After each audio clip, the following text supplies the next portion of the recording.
40 വർഷങ്ങൾക്ക് മുൻപ് John Abraham സംവിധാനം ചെയ്ത അമ്മ അറിയാൻ എന്ന സിനിമ ഈ വർഷം പ്രശസ്ത അന്താരാഷ്ട്ര ചലച്ചിത്രമേളയായ കാൻ ഫെസ്റ്റിവലിൽ പ്രദർശിപ്പിക്കുകയാണ്. അതിയായ സന്തോഷമുള്ള ഒരു കാര്യമാണത്. എന്നെ സംബന്ധിച്ചിടത്തോളം ഞാൻ നായകനായി അഭിനയിച്ച ആദ്യ സിനിമയാണത്. അമ്മ അറിയാനും ജോൺ അബ്രഹാമും പറഞ്ഞാൽ തീരത്തത്ര കഥകൾ പേറുന്ന രണ്ട് കാര്യങ്ങളാണ്. അമ്മ അറിയാൻ എന്ന സിനിമ തന്നെ അതിൻ്റെ 3 വ്യത്യസ്ത രീതികളിലൂടെ നോക്കിക്കാണാവുന്നതാണ്.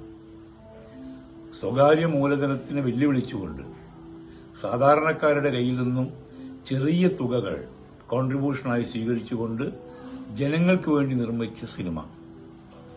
അത് പ്രദർശിപ്പിക്കുന്നതാകട്ടെ തിയേറ്ററുകളിലല്ല, സൗജന്യമായി സ്കൂളുകളിൽ, പാർക്കുകളിൽ, ലൈബ്രറികളിൽ, മറ്റു പൊതുയിടങ്ങളിൽ, സാംസ്കാരിക സദസ്സുകളിൽ എല്ലാം പ്രദർശിപ്പിക്കുന്ന, ഇന്നും പ്രദർശിപ്പിച്ചുകൊണ്ടിരിക്കുന്ന, ഇന്നും പ്രേക്ഷകർ കണ്ടുകൊണ്ടിരിക്കുന്ന ഒരു സിനിമയായി അമ്മ അറിയാൻ.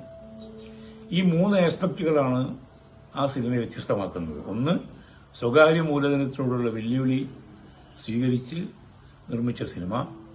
ഇടനിലക്കാരനായ വിതരണക്കാരനെ ഒഴിവാക്കി പ്രദർശിപ്പിച്ച സിനിമ. മറ്റൊന്ന്, അതിന്റെ നിർമ്മാണ രീതി.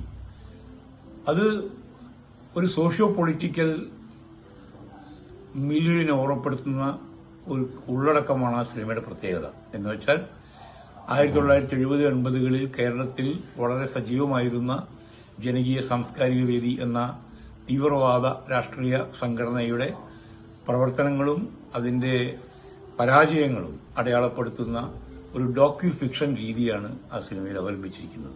ഈ അമ്മ അറിയാൻ സിനിമ ഇറങ്ങിയ വർഷങ്ങളിൽ അന്നത്തെ സാഹിത്യ നിരൂപകരും വിമർശകരും നിസ്സാരമായി തള്ളിക്കളഞ്ഞ, അവഗണിച്ച, അവഹേളിച്ച അമ്മ അറിയാൻ എന്ന ഈ വിഖ്യാത ചലച്ചിത്രം ശിവേന്ദ്ര സിംഗ് ദുനൻപൂറിന്റെ നേതൃത്വത്തിൽ അദ്ദേഹത്തിന്റെ ഒരുപാട് സമയം, ധനം, ഊർജം എല്ലാം ചെലവഴിച്ച് ഇതിന്റെ റീസ്റ്റോറേഷൻ പൂർത്തിയാക്കിയിരിക്കുകയാണ്. ഈ റീസ്റ്റോറേഷൻ വേർഷനാണ് കാൻ ഫിലിം ഫെസ്റ്റിവലിൽ പ്രദർശിപ്പിക്കാൻ യോഗ്യത നേടിയത്. അത് അദ്ദേഹത്തോടുള്ള കൃതജ്ഞത രേഖപ്പെടുത്തുന്നു. ഇത്തരം സംരംഭങ്ങൾക്ക് എപ്പോഴും മുൻഗണന നൽകുന്ന കാൻ ഫിലിം ഫെസ്റ്റിവലിനും എന്റെ അഭിവാദ്യങ്ങൾ. ജോൺ അബ്രഹാമും ഞാനും തമ്മിലുള്ള ബന്ധം, സംവിധായകനും നടനും ഞാനും തമ്മിലുള്ള ബന്ധം പറയാൻ ഒരുപാട് കാര്യങ്ങളുണ്ട്. 3 വർഷം നീണ്ടുനിന്ന ഞങ്ങളുടെ ഈ സിനിമാ സംരംഭം, ഇതിന്റെ നിർമ്മാണ രീതി, ഇതിന്റെ തിരക്കഥ, ഞാൻ തന്നെ 7ഓളം പേർക്ക് അതിൽ ശബ്ദം കൊടുക്കേണ്ടി വന്നിട്ടുണ്ട്. മാത്രമല്ല ജോണുമായി വ്യക്തിപരമായിട്ടുള്ള ബന്ധം, ഇതൊക്കെ തന്നെ പറഞ്ഞാൽ തീരാത്തത്ര ഉള്ളതുകൊണ്ട് ഞാൻ അതിലേക്ക് കൂടുതൽ കടക്കുന്നില്ല.